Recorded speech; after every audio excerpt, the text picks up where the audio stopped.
धन्यवाद मिल ज्यादा लूट काहे के दबे को हां तारा त बाबरा पर ऐसे करत रहे।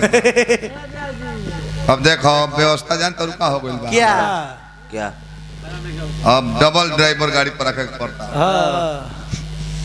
एक जना के स्लेटर झारे खाती अच्छा जब गाड़ी स्पीड धल बिया तो दूसर का जना के लगा ऐसे चालू तो एक को चाबी से होई न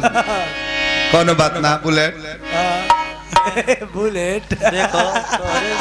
तोरे पर छोड़ल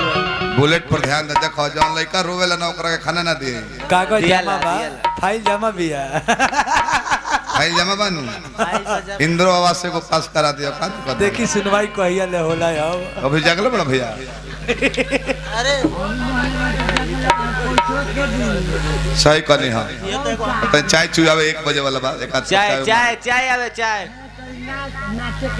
ठीक बात दचबो संग नाचे के बा अच्छा देखो अपन देख लियो हम कुछ ना बोला देख ले दर में देखो तरु ए बार तरह केहू ना बोली ना ए बार नचनिया के नचतन के पैसा देबो हां सवेरे जब घरे जइबो हां गरमा गरम रोटी मेहरारू बना के ए बड़ा तरह उत्तेजना आई रहतिया खुद खुद के नाचत रहो अब पैसे देत रहो हम 10 को मांगत नहीं साबुन के तो कहत रहो राग ओकरा खुद खुद के देत रहो ओकरे में सेंट मारल बा हमरा पिलवा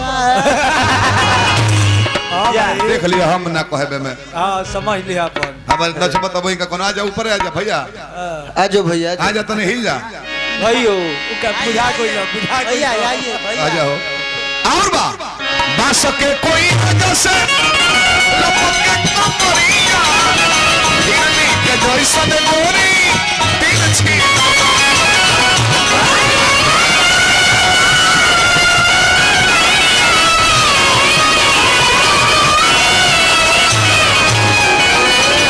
बियाह शादी हो गेल बनू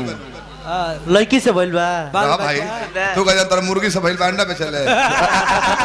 मलकिनी देखो त नहीं है कनु सब नहीं होई है कहना बानी फ्रंट पर अरे हुई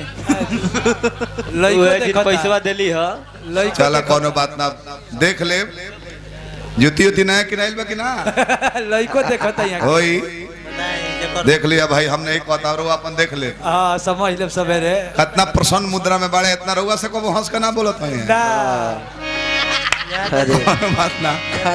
ई मत जानो कि हम मर्द में झगड़ा लगावत नहीं मैं क्या अपन देख लेबे समझ लेबे के बा सवेरे खियाओ के हो जाई सवेरे कोनो बात नहीं बास के कोई वजह से ओई जानका तो जीवन में हम ना देख रहा नहीं बड़ा बढ़िया और नहीं ला ला लाई मेरा चल कमल जा भाई जा जा तू मोहर कर ले घर अच्छा माल मार के जाए कहले मेहररुआ से अपना जाने मन आई तू श्री देवी से निमन लागतारू तो मोय कहते नतिया फिर पियले बड़े हमने पियला में तोरा भैंसो निमने लागल बड़ा बढ़िया डांड मार कौन बात मलेदार भाई बाड़े भैया तू भी ने का सुन भाई हमने की जानत ए बेरा हम गाड़ी सुनत हो को तब का नॉर्मल की नहीं हमारा गरिया था कि लंगड़ा नती यात्रा चिकन लेके आवत ताकि मरद बर्बाद हो जाता था कौन बात छुअत नहीं खलदार बड़ा भाई हां भाई छुयो सकल हमरा कोई दिक्कत नहीं के हां समझ लेबे के बा अपन कमरिया डराम वाह कोनो बात ना एक दिन हम होएगा मूड में घरे घर नहीं अच्छा मूड में मुंड में हम होगी दू बेल ना कस के ढा दे रहे हम पलंग के नीचे जाके कमरा ले ले बनी अच्छा घुड़कल बनी अंग ही टूटल नु हां तो बुझाइल कि एसी बोगी में बनी हम अब रहनी पलंग के नीचे एसी बोगी में अंतिम अंतिम अंतिम पद हिलत रह साथ द तू तब का साथ तो संगवा लगवा रहबू तई बजे केना पैर बिछलेबो कर त ध लेबू तब का